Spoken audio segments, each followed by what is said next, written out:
Engineering degree విలువ తగ్గిందా? ఇదే అంశంపై ఒకసారి మనం విశ్లేషిద్దాం. ఒకప్పుడు ఇంజనీరింగ్ లేదా డిగ్రీ పూర్తి చేయడం అంటే భవిష్యత్తుకు గ్యారంటీగా భావించేటువంటి వారు. కానీ నేటి పరిస్థితుల్లో అదే చదువు ఉన్న ఉద్యోగం రాకపోవడంతో యువతలో పెద్ద చర్చ కూడా మారింది.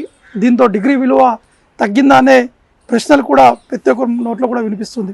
గత కొన్ని సంవత్సరాల్లో ఇంజనీరింగ్ కాలేజీల సంఖ్య భారీగా పెరగడము, ఫలితంగా ప్రతి ఏడాది లక్షలాది మంది గ్రాడ్యుయేట్లు బయటకు రావడము, అయితే మార్కెట్లో ఉన్నటువంటి ఉద్యోగ అవకాశాలు అంతే స్థాయిలో పెరగకపోవడంతో పోటీ తీవ్రంగా పడినట్టు కూడా మనకి స్పష్టంగా అర్థమవుతుంది.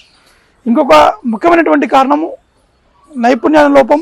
చాలామంది విద్యార్థుల థియరీ పరంగా చదువు పూర్తి చేసినప్పటికీ ప్రాక్టికల్ స్కిల్స్, ఇండస్ట్రీ అవసరాలకు సరిపోయేటువంటి సామర్థ్యం తక్కువగా ఉండడం, కంపెనీలు కూడా ఈ అంశాన్ని ప్రస్తావిస్తున్నాయి.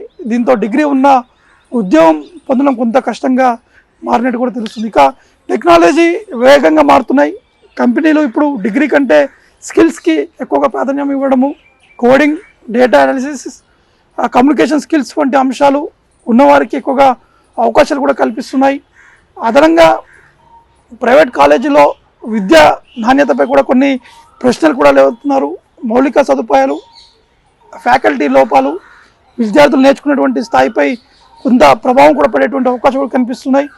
అయితే డిగ్రీ పూర్తిగా విలువ అయితే మాత్రం ఎక్కడికో కోల్పోలేదు, ఇది అనడం సరికాదు. అది ఒక బేసిక్ అర్హత మాత్రమే.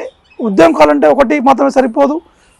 ఇంజనీరింగ్ లేదా డిగ్రీ విలువ తగ్గలేదనేది కూడా మనం స్పష్టంగా చెప్పొచ్చు. కానీ దాని ప్రాముఖ్యత మారిందని కూడా చెప్పొచ్చు. నేటి కాలంలో చదువు మాత్రమే కాకుండా నైపుణ్యాలు, అనుభవం, నిరంతర చదవడము ఉంటేనే విజయానికి దారి తీసేటువంటి అవకాశాలు ఉన్నట్టు కూడా మనకి ఇవాళ ఉన్నటువంటి తాజా పరిస్థితుల ద్వారా మనకు కూడా స్పష్టంగా అర్థమవుతుంది.